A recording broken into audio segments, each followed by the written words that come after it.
네, 오늘 시그널픽에서는 한지아 국민의힘 의원을 전화로 연결해서 자세한 얘기를 들어보겠습니다. 의원님 연결되어 계시죠? 네, 연결되어 있습니다. 반갑습니다. 네, 반갑습니다. 오늘 사실 저희가 의원님 연결한 거는 청문회를 오늘 하셔서 이 얘기 좀 여쭈려고 합니다. 오늘부터 인사청문회 슈퍼위크가 시작이 됐는데 첫날에 강선우 여성가족부 장관 후보자 청문회가 열리잖아요. 근데 의원님께서 또 추가로 좀 제보를 많이 받고 계시는 것 같아요. 직접 의원실로 이제 보좌진들의 어떤 전직, 강선우 의원 전직 보좌진들의 제보가 좀 이어졌던 그런 상황인 건가요? 예, 맞습니다. 사실 이게 뭐 우리가 신상털이를 한다 이런 얘기들을 민주당이 자꾸 공격적으로 얘기를 하는데요. 그렇지 네. 않습니다. 네. 그 보좌진들이 직접 동료 보좌진들 아닙니까? 예. 그분들이 나와서 진술한다는 거는 결코 쉽지 않습니다. 근데 그런 분들이 직접 나와서 저희에게 얘기를 하고 있어서 그게 여러 사례가 있지만 우리가 사례 중에서도 특정이 되면 안 되기 때문에 몇 가지만 이제 아마 언론에 나온 것으로 저는 알고 있습니다. 예. 뭐 의원님과 뭐 우재준 의원이 같이 발의하셨던 것 같은데 강선우 갑질방지법 이른바 이런 법안을 좀 발의를 하셨어요. 이게 어떤 내용인지 좀 소개를 해주세요.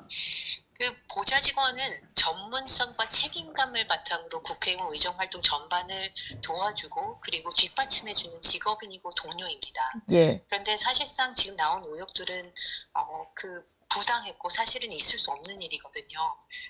보좌직원들의 전문성이 존중받고 그 역량을 발휘할 수 있는 국회가 돼야 된다는 차원에서 어떻게 보면 강선우 갑질방지법이라 우리가 명명을 했지만 보좌진 갑질방지법이 더 맞겠죠.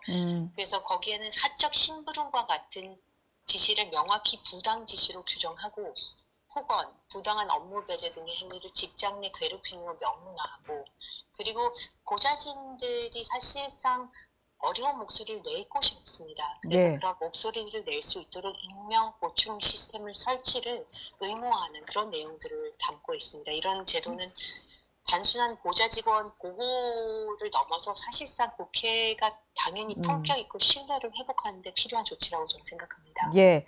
의원님께서 가장 먼저 강선우 후보자가 5년간 51명의 보좌진을 임용을 해서 46명이 면직한 사실을 좀 지적을 하셨는데 일단 강선우 후보자 측에서는 반박을 한다면서 46번이 아니라 28번으로 이게 통상적인 수준이다라고 좀 해명을 했거든요. 이건 좀 납득이 가셨습니까? 이건 통상적인 수준이라고 볼 수 있을까요?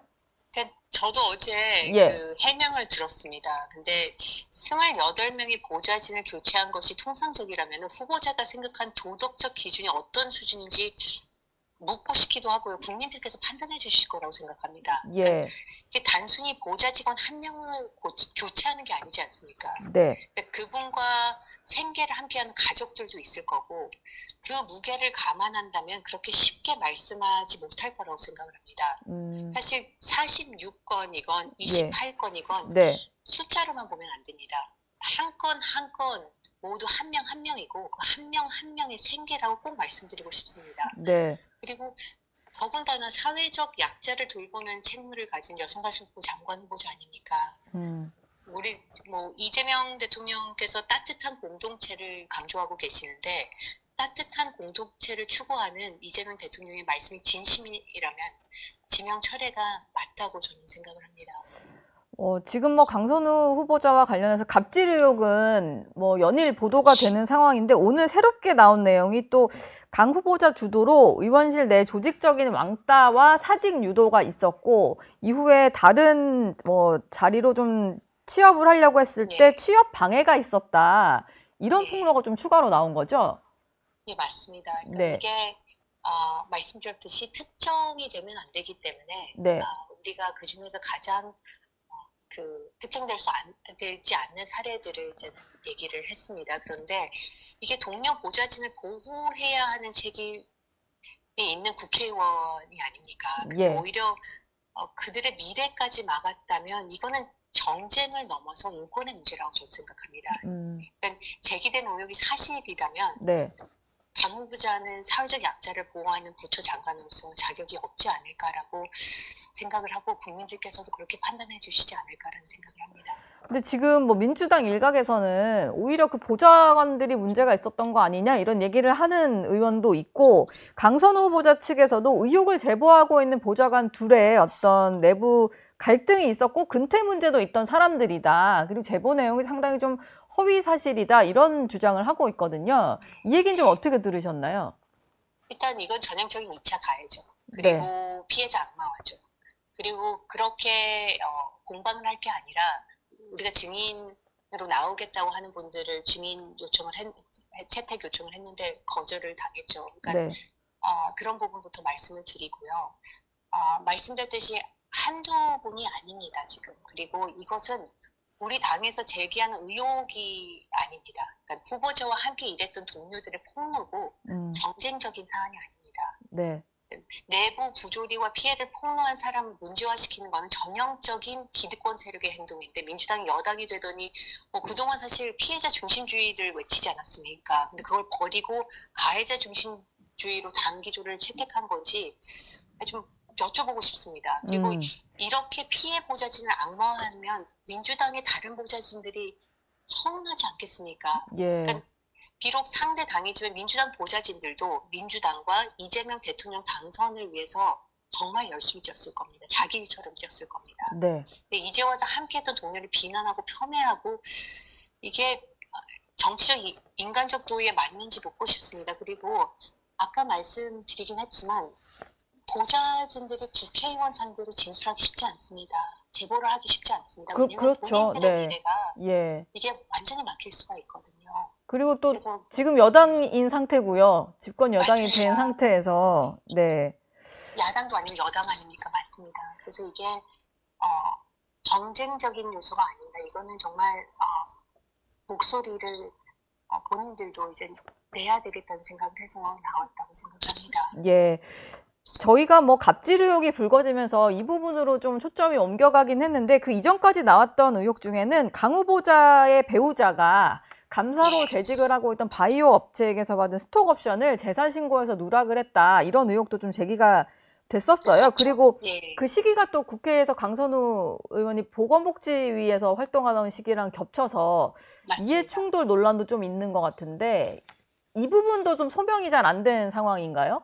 저희가 뭐 이런 부분들에 대한 자료 제출이나 이런 것들이 안 되고 있고요. 네. 해당 업체를 국회를 불러서 토론회까지 했었거든요. 네. 그러니까 배우자가 감사로 있는 회사를 불러서 토론회까지 했다면 이건 좀 받아들이기 어렵습니다. 왜냐하면 당시 강선우 의원이 보건복지위원이었고, 네. 그리고 이게 학회가 아니지 않습니까? 학술단체가 아니지 않습니까? 그렇죠. 회사이기 때문에 네. 이해상충이 있을 수밖에 없는 부분입니다. 그리고 당연히 스톡 옵션은 재산 신고를 해야죠. 3천만 원보다 적더라도 말씀드렸듯이 어떤 이해 충돌이 있을 수 있는 사안이기 때문에 네. 이 자료 제출을 통해서 후보자가 정말 적극적으로 소명해 주셨으면 하는 마음입니다. 그래야지 국민들께서도 납득이 되고 설득이 되지 않겠습니까? 예. 당장 오늘 청문회인데 그 지금 갑질 의혹을 폭로하고 나섰던 전직 보좌진들 같은 경우는 증인으로 나올 수가 없게 된 거잖아요. 없게 된 거죠. 예. 네. 그 국민의 입장에서는 오늘 좀 어떻게 진행을 하실지 궁금한데, 어떻게 좀 후보자로부터 의혹에 대한 뭐 진실을 좀 밝혀내실 생각인가요? 사실 한 언론 보도에서는 이미 쓰레기 버리기나 변기에 대한 수리에 대한 부분은 그 강선호 후보자가 반박했을 때 이건 사실이다라는 문자까지 공개하지 않았습니까? 예. 그런 부분들뿐만 아니라 보좌진들이 그동안 얘기했던 진솔한 목소리들을 들려줄 수밖에 없을 거라는 생각이 듭니다. 그리고 그동안 강선호 의원님께서 하신 말씀들이 있습니다. 네. 지금 사회적 약자에 대한 중요성, 그 따뜻함을 많이 말씀하셨는데, 가장 가까운 보좌진들을 챙기지 못하는 그런 논란에 휩싸인 것 자체만으로도 네. 국민들께서 다시 한번 평가해 주실 거라는 생각이 듭니다. 그래서 그런 부분들이 강조되지 않을까라는 생각이 들고, 네.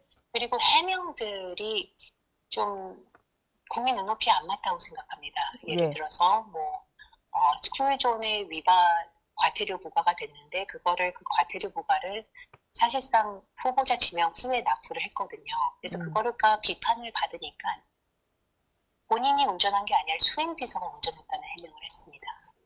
그때도 또 비서가 등장을 하는군요. 맞습니다. 그러니까 이런 것 자체가 사실상 그러면은 그 차에 타고 있고 당연히 그 차 우리의 업무를 수행하기 때문에 의원의 책임이라고 생각할 수밖에 없을 것 같은데 그렇게 해명하는 부분에 있어서도 문제 지적이 들어가지 않을까라는 생각을 합니다. 오늘 일단 청문회에서 국민의힘 의원들 질의를 다들 관심 있게 보실 것 같으니까 잘 해주십사 부탁을 드리고, 근데 의원님이 또 보건복지비 소속이셔서 이번 금요일에는 정은경 복지부 장관 후보자와 관련된 청문회도 진행을 하셔야 되잖아요.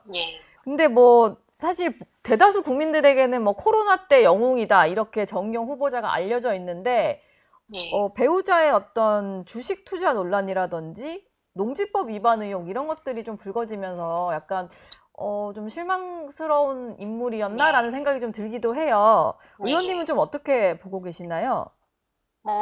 결국에는 그러니까 지금 여당의 일방적인 의사 진행으로 우리 당에 요청한 증인들이나 증인들이 하나도 채택되고 있지 않고 자료 제출도 미흡한 상황이어서요. 그 부분들을 먼저 해야지 된다는 말씀을 드리게 됩니다. 그러지 않으면은 사실 그런 의혹들이 사실일 거다라고 국민들께서 의심하게 되고 실망감을 더 안겨드릴 수 있을 거라는 말씀을 드리고요. 그리고 보니까 강훈식 대통령 비서실장께서 대통령님의 눈이 너무 높다. 후보자들이 빛나는 장점에 집중해달라는 말씀을 하셨거든요.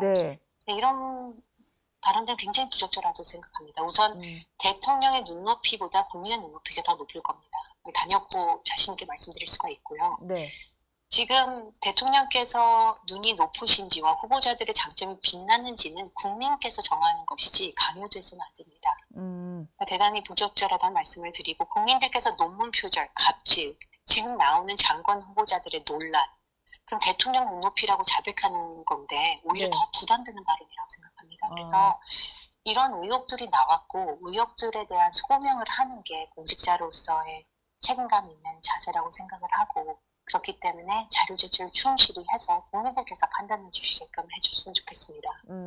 이게 지금 대통령 비서실장이 본인 스스로 대통령 눈이 너무 높다면서 후보자들을 좀 띄울 게 아니라 그걸 제대로 국민들이 판단할 수 있게 해줘야 된다. 이런 말씀이셨고, 국민의힘에서는 최소 2명 이상의 낙마를 좀 목표로 한다고 하시는데 민주당 같은 경우는 지금 전혀 문제될 게 없다. 전원 임명을 좀 자신을 하고 있거든요. 근데 의원님 입장에서야 보시기에 이제 본인이 청문회 하시는 후보자의 결격 사유가 많이 보이시겠지만 생각하셨을 때 이 후보자는 정말로 결격 사유가 너무 커서 임명이 돼서는 안 된다라고 생각하시는 분이 있을까요? 이재명 정부는 지금 국민의 선택을 받아서 탄생했습니다. 이 정부가 잘해서 우리 대한민국이 잘 되면 그걸 싫어할 사람이 아무도 없습니다. 그렇기 때문에 저는 이게 누구는 무조건 낙마가 되고 몇 명은 무조건 임명을 시킨다, 무조건 몇 명을 낙마시킨다, 이런 정쟁에 따라서 가는 거는 맞지 않다고 생각을 합니다. 그런데 이제 우리가 대단히 이제 갑질이나 이런 것들은 국민 정서에 반하고 있거든요. 그래서 청문위원으로서 국민의 눈으로 모든 의혹들을 검증하기 위해서 노력을 할 것이고 마지막에 판단은 국민께서 하실 거라고 믿습니다. 그래서 제가 누구 측정하진 않겠습니다. 알겠습니다. 의원님 마지막 질문 하나만 드릴게요. 이거는 이제 이전에 여당 시절부터 의원님이 주로 하셨던 건데 의정 갈등 얘기입니다. 의대생들이 지난해 2월에 학교를 떠났는데 지난 주말 사이에 학교 복귀를 선언을 했어요. 정권이 바뀌면서 좀 어느 정도 해소가 되려는 모양새인데 임기 초부터 여기에 많이 좀 해결을 해보려고 노력을 하셨었잖아요. 보시면서 어떠셨는지 소회가 좀 남다르실 것 같은데 어떠셨습니까? 맞습니다. 아직도 난제는 많을 거라는 생각이 드는데 그래도 큰 한 발자국씩 정부도 그렇고 학생들도 그렇고 왔다는 거에 대한 다행이라는 생각이 들고 가장 고통받는 거는 환자분들이기 때문에 조속히 마무리가 됐으면 좋겠다는 말씀까지 드립니다. 알겠습니다. 지금까지 한지아 국민의힘 의원과 얘기 나눠봤습니다. 오늘 말씀 감사합니다. 감사합니다. 저희 영상 많이 시청해 주시고요. 좋아요, 구독, 댓글, 알림 설정 꼭 부탁드리겠습니다.